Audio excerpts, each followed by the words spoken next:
Alright, hey guys, my name is Shadow, and welcome back to Elite Dangerous. So today, we're taking another look at the Fer-de-Lance, and what we're doing today is testing out an all multi-cannon build.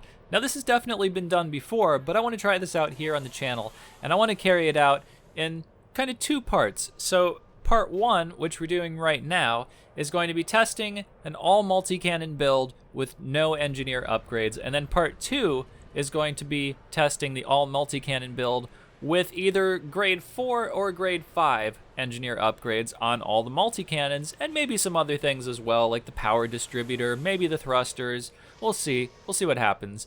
But definitely upgrading the multi-cannons at the very least. So today is no upgrades, next time, upgrades. So let's take a look at the build we've got. So for our hard points, obviously, we have all gimbaled multi-cannons. We've got 1 class 4 and 4 class 2. And for our utility mounts, we just have our C kill warrant scanner and 5 shield boosters.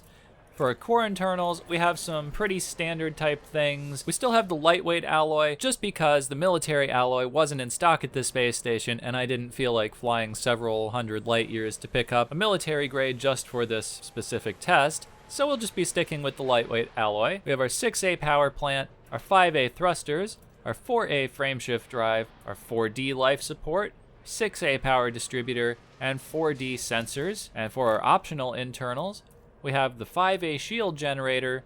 We have 2 4B shield cell banks. So both shield cell banks combined give us a total of 10 charges. Then we have 1 4-ton cargo rack, and we're probably going to need to augment that in the future if we're going to go upgrade 5 weapons at the same time, because we'll need to carry like 5 articulation motors or 5 of whatever it is to get the grade 5 overcharged multi-cannon upgrade. So in the future, we could possibly swap out one of the shield cell banks for that just while we're traveling and then switch it back when we don't need it.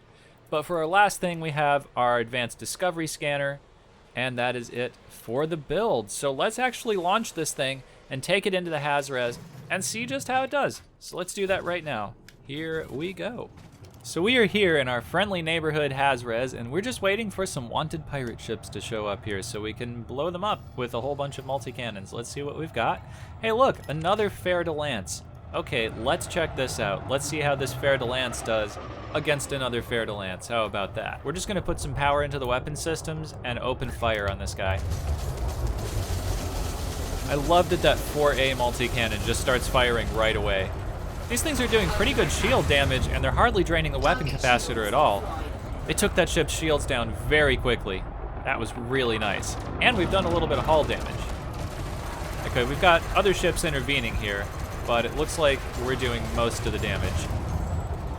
And we were taking a little bit of fire there, and we have 0 pips into the shields, so it seems to be holding up pretty well.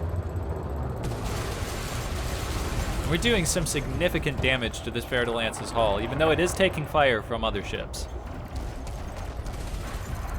And we didn't get the kill shot in there, but we did do the majority of the damage. That was a pretty nice kill. That was a pretty good kill. Let's see what else we've got. Okay, we've spotted a federal dropship just ahead. Looks like we're good to go. Power to the weapons. All right, he's taking pretty good shield damage. Not going down amazingly fast or anything, but this is pretty good. Looks like he might have used a shield cell there, but okay, we still got his shields down. And no one else was firing on him while we did that. Now look at all the hull damage we just did. Down to 41% before our first reload. Yeah, we're getting pretty good damage in here. Now this ship is also one of the most maneuverable ships in the game, and I'm only having to use a little bit of lateral thruster to keep up with the enemy AI here. Destroyed. Now we had kind of a collision right there, and as you saw, I had 0 pips into my shields, and I really didn't take a whole lot of shield damage. Yeah, I lost 1 ring, but it could have been quite a lot worse. Okay, we've got a federal gunship, and it's already under a little bit of attack, but it looks like it's holding these guys off pretty well. So let's see how much damage we can inflict on this thing. Okay, yeah, we're doing considerable damage to this guy. That is not terrible. I'm pretty happy with the amount of damage that we're doing to a federal gunship with this right now. That's not bad. Of course, we're not doing as much damage as we were doing with the Python with the level 3 upgraded multi-cannons, but we're doing pretty good amounts of damage to this thing.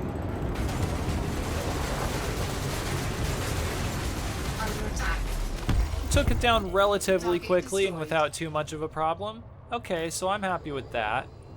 Let's see if we can find one more ship.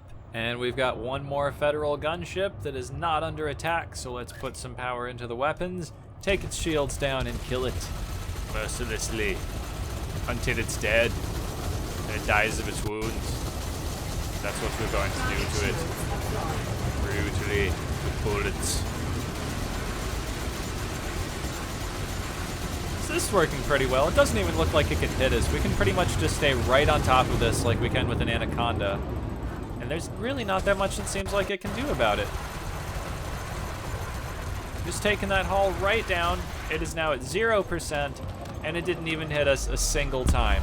That was pretty good. I am really impressed with this build. Now, we didn't get to try this against anything big like an Anaconda, but based on the kind of damage we just saw, I would say it's going to do just fine, especially when we get grade 4 or 5 upgrades going on this thing. I mean, we might try that with both. We might try it with grade 4 and then with grade 5. So we'll definitely be doing that next time. But that's pretty much going to do it for this video, guys. So let me know what you thought down in the comments. If you like it, stick a like on it. If you dislike it, stick a dislike on it. And that's it for me. So thank you guys for watching, and I will see you guys in the next one.